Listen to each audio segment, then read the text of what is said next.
Assalamualaikum warahmatullahi wabarakatuh. Saya Fema Rosalia dengan NIM C01810 dari Akuntansi B akan mempresentasikan makalah saya mengenai pendapatan. Menurut standar akuntansi etap yang diatur oleh IAI tahun 2009 pada halaman 114 sampai 122, yaitu suatu penambahan aset atau penurunan kewajiban yang mengakibatkan kenaikan ekuitas yang tidak berasal dari kontribusi penanam modal. Pengakuan pendapatan yaitu pendapatan yang timbul karena adanya transaksi dari aktivitas perusahaan yang biasanya ditentukan oleh kesepakatan antara penjual dan pembeli, suatu aset berupa barang ataupun jasa. Pengakuan pendapatan terbagi beberapa bagian seperti penjualan barang yang terdiri dari jumlah pendapatan dapat diukur yang andal, ada kemungkinan besar manfaat ekonomi mengatur masuk ke dalam entitas, resiko dan manfaat yang signifikan dari kepemilikan barang dan telah dialihkan kepada pembeli, dan penjualan jasa, yaitu bila suatu transaksi yang meliputi penjualan jasa dapat diestimasi dengan andal. Pendapatan sehubungan dengan transaksi tersebut harus diakui dengan acuan pada tingkat penyelesaian dari transaksi pada tanggal neraca, sehingga dapat diestimasi dengan andal, bila jumlah pendapatan dapat digunakan dengan andal pula. Dan penggunaan aset yang menghasilkan seperti bunga, royalti, dan dividen.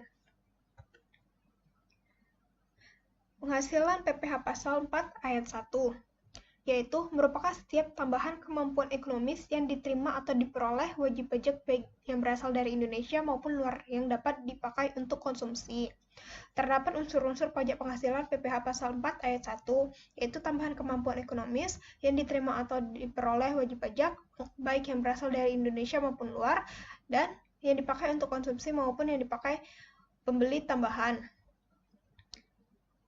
Penghasilan PPh Pasal 4 Ayat 2, yaitu merupakan suatu final suatu pajak penghasilan atau jenis penghasilan tertentu yang mana sifatnya final dan tidak dapat dikreditkan dengan pajak penghasilan terutang.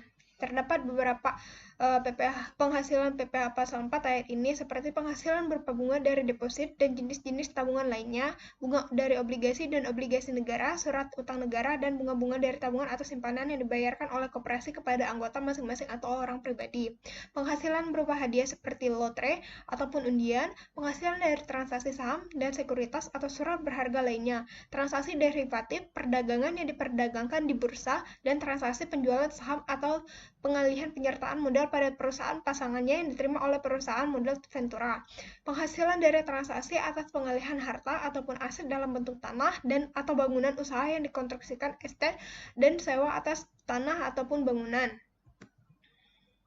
Penghasilan bukan objek pajak Pasal 4 ayat 3 terkecuali seperti bantuan dan sumbangan, harta hibahan, harta termasuk setoran tunai yang dimana yang diterima oleh badan sebagai pengganti saham, pengganti atau imbalan, iuran yang diterima oleh dana pensiun, penghasilan dana yang ditanamkan oleh dana pensiun, bantuan atau santunan dari BPJS kepada wajib pajak tertentu, dan sebagainya lainnya. Baiklah, sekian informasi yang saya sampaikan. Semoga dapat bermanfaat. Saya akhiri. Wassalamualaikum warahmatullahi wabarakatuh.